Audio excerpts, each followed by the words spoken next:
안녕하세요. 반갑습니다. 너무 똑똑해서 세상 살기 피곤한 단독자입니다. 오늘 이 영상을 마지막으로 해서 심리학 행동주의 부분, 행동주의 파트 마지막이 될 것 같습니다. 다음 영상에서는 이제 게슈탈트를 다루는 게슈탈트 심리학 영상을 시작을 할 건데, 자, 그럼 오늘은 무엇으로 마지막으로 끝낼 것이냐? 바로 행동주의를 이 조셉 볼프라는 정신과 의사가 얘기했던 바로 상호 억제법, 본인이 이제 개발했다라고 볼 수 있습니다. 이 상호 억제법에 대해서 말씀을 드리고 마무리하려고 해요. 상호 억제법이 왜 근데 행동주의와 관련이 있냐? 정신과 의사가 얘기한 건데 좀 하면서 의아해 하실 분들이 있기 때문에 제가 이제 구체적으로 말씀을 드릴 건데, 그 전에 앞서서 행동주의가 SR 이론을 바탕으로 한다. 이게 근본 이론이라는 건 이제 여러분들도 영상을 많이 보셨으니까 아실 거예요. 자극이 있으면 그에 따른 반응이 있고 그거에 따른 어떤 변화가 일어나는 거죠. 그죠? 행동이. 그래서 우리가 가시적으로 관찰할 수 있다라는 게 핵심인데, 자, 이 SR 이론의 기본적인 이러한 부분을 역이용해서 이 볼프라는 정신과 의사가 이제 치료에 이용을 한 겁니다. 의사니까 치료를 하겠죠. 병사들을 주로 치료했는데, 이 병사들이 어떤 병사들이었냐면은 PTSD 뭔지 아시죠? 외상 후 스트레스 장애. 거의 뭐 정상인이나 아니면은 이제 몸이 불편하신 분이나 가릴 거 없이 이 외상 후 스트레스 장애는 여러 가지 분야에 상당히 무한한 영역에서 이제 자리 잡고 있습니다. 그죠? 그래서 이러한 PTSD로 고생하는 병사들을 치료할 때 바로 이 볼프라는 정신과 의사가 본인이 만들어낸 이 상호 억제법을 통해서 SR 이론을, 행동주의 이론을 역이용하는 방식으로 이제 사용을 했다라고 이해하시면 될 것 같습니다. 자, 이 볼프는 이렇게 얘기를 해요. 이 SR 이론을 이용을 하면은 이 PTSD, 이것의 원인이 되는 그 자극에 대한 공포 있죠? 이거를 극복할 수 있다라고 얘기를 합니다. 그러면서 정신분석으로는 이 부분이 중요합니다. 정신분석으로는 안 된다라는 거예요. 한계가 있다라는 거예요. 뭐가 한계가 있다? 바로 이 PTSD의 원인, 그 자극이 되는 것을 극복하는 데는 한계가 있다라고 얘기를 하면서 이런 예시를 들어요. 예를 들어서 그 원인이 개라고 칩시다. 그러면은 이것이 원인이 되는 사람은 개에 대한 공포를 가지고 있는 거죠. 그죠? 스트레스를 가지고 있는 거죠. 근데 이러한 개를 싫어하고 미워하는 그러한 이유를 정신 분석을 통해서 확인이 가능하냐? 확인할 필요 없다. 이렇게 이제 볼프는 얘기를 하는 겁니다. 자, 이러면 이거에 대해서 좀 더 구체적으로 말씀을 드릴 겁니다.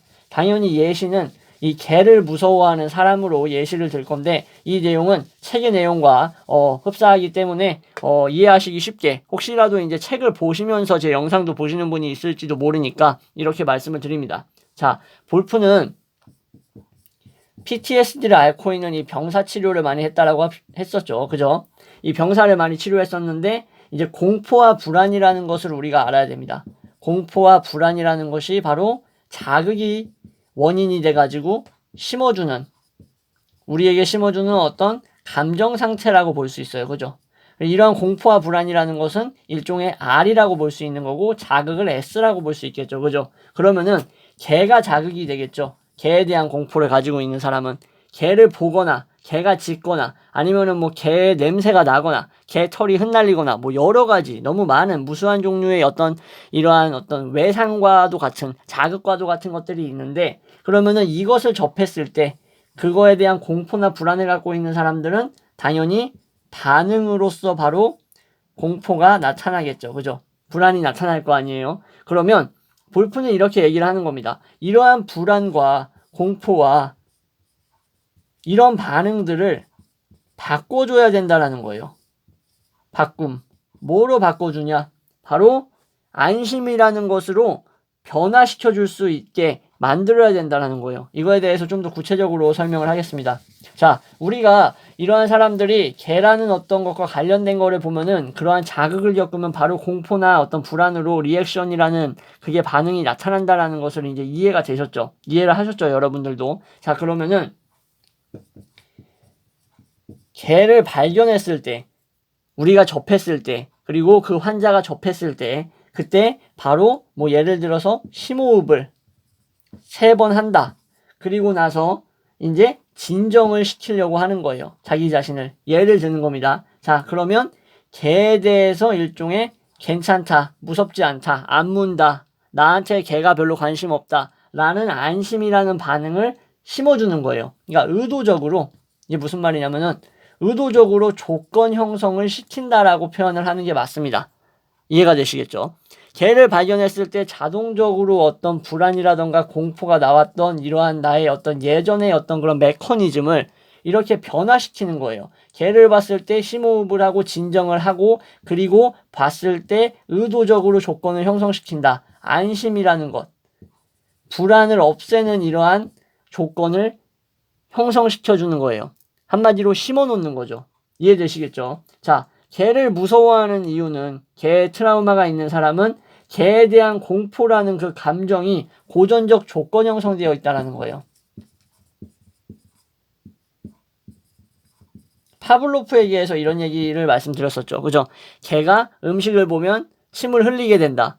당연히 그런 거죠. 근데 배를 울리고 음식을 줬으니까 벨소리만 들려도 일종의 침을 흘리게 되는 거. 이해하시죠? 이 부분. 기억나시죠? 마찬가지로 개를 보기만 해도 불안과 공포에 떨었기 때문에 심호흡을 하고 진정의 어떤 그러한 과정을 거친 다음에 다시 접했을 때 안심을 할 수 있도록 이러한 것들을 바로 조건을 형성시킨 거죠. 일종의 이게 예를 들어서 이해하기 쉽게 말씀드리면 배라고 유사한 파블로프에 의해서 배라고 유사한 작용을 하고 있는 거라고 이해하시면 여러분들이 이해가 빠를 겁니다.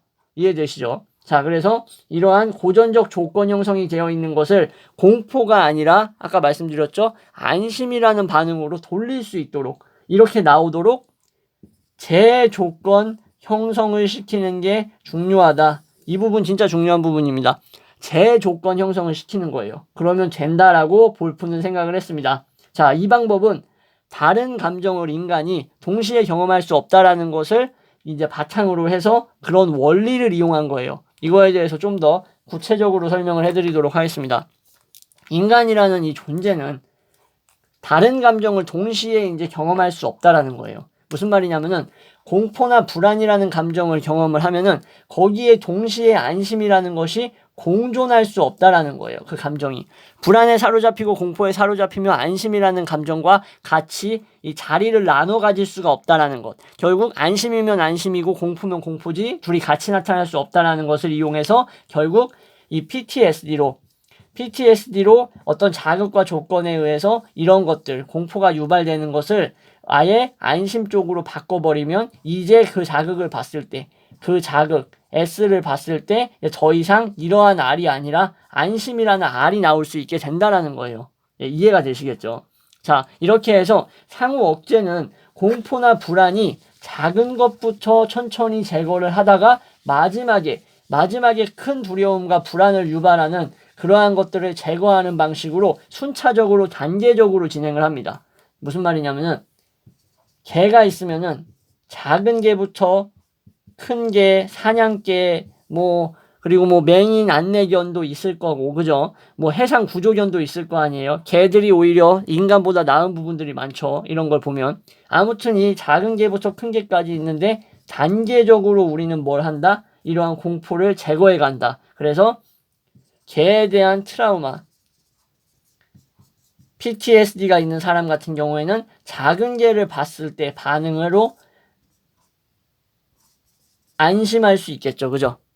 이 볼프의 상호 억제 방법에 따르면. 그러다가 중간짜리 개를 봤을 때 안심을 좀 덜 할 수는 있겠지만 계속 이렇게 이러한 어떤 반응이라든가 조건 형성을 심어주다 보면은 결국에는 다시 안심을 찾겠죠. 그리고 나중 가서는 큰 개를 접했을 때도 안심을 하게 된다면 이 조그만한 치와와 같은 놈을 봤을 때랑 도베르만이나 셰퍼드 같은 개를 봤을 때나 똑같을 거 아니에요. 똑같이 안심이라는 리액션, R이 나올 수밖에 없다라는 거예요. 이해되시겠죠, 이 부분?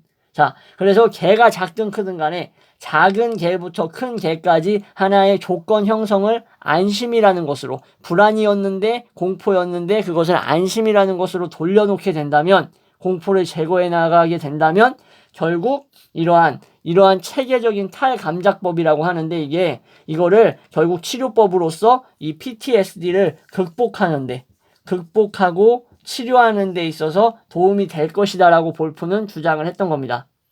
그래서 이러한 상호 억제와 이에 따른 뭐라고 말씀드렸죠 방금? 체계적인 탈감작입니다. 좀 이름이 어렵죠, 그죠? 체계적인 탈감작을 이용해서 이 상호 억제와 함께 결국 강박장애라던가 아니면은 어떤 공포증 같은 것들이 있죠. 우리들이 가지고 있는 이러한 것들을 치료하고 개선해 나가는 데 있어서 이제 어떤 뭐랄까 주류로 많이 이용되고 있다. 오늘날까지도. 이렇게 이제 이해를 하시면 될 것 같습니다. 예를 들어서 하나만 더 말씀드리면 뭐 어두운 곳을 무서워하는 사람이 있다고 칩시다. 그러면은 이러한 볼프가 얘기했던 상호 억제법, 체계적 탈감작법을 사용을 하게 된다면 어두운 곳에 갔을 때 아름다운 정원 같은 걸 떠올려 봐라. 그리고 조금 어두운 데 갔을 때 이제 아름다운 정원 떠올리고 그리고 좀 더 어두운 데 갔을 때도 또 정원 떠올리고 그리고 이제 정말 완전히 하나도 보이지 않는 곳에 갔을 때 그때 또 아름답고 이러한 어떤 훌륭한 경치, 이러한 어떤 자연 배경을 떠올리게 돼서 결국에는 뭐다? 핵심은 불안과 공포, 두려움을 바꿔낸다, 변화시킨다, 메커니즘 회로를 튼다라는 거예요. 그죠? 회로를 바꾼다. 뭘로 바꾼다? 바로 안심이라는 것, 편안함으로 바꿔낸다면 그것이 바로 상호 억제에 기반해서 체계적 탈감작을 수행한 결과 결국 치료가 된 상태라고 여러분들은 이해를 하실 수 있겠습니다. 네, 이렇게 해서 오늘 영상 지금까지 행동주의 파트 여러분들 재밌게 보셨는지 모르겠는데 최선을 다해서 설명을 했고 그리고 이해하실 수 있도록 설명을 했다라고 생각을 합니다. 다음에 게슈탈트 심리학에서 다시 찾아뵙도록 하겠습니다. 감사합니다.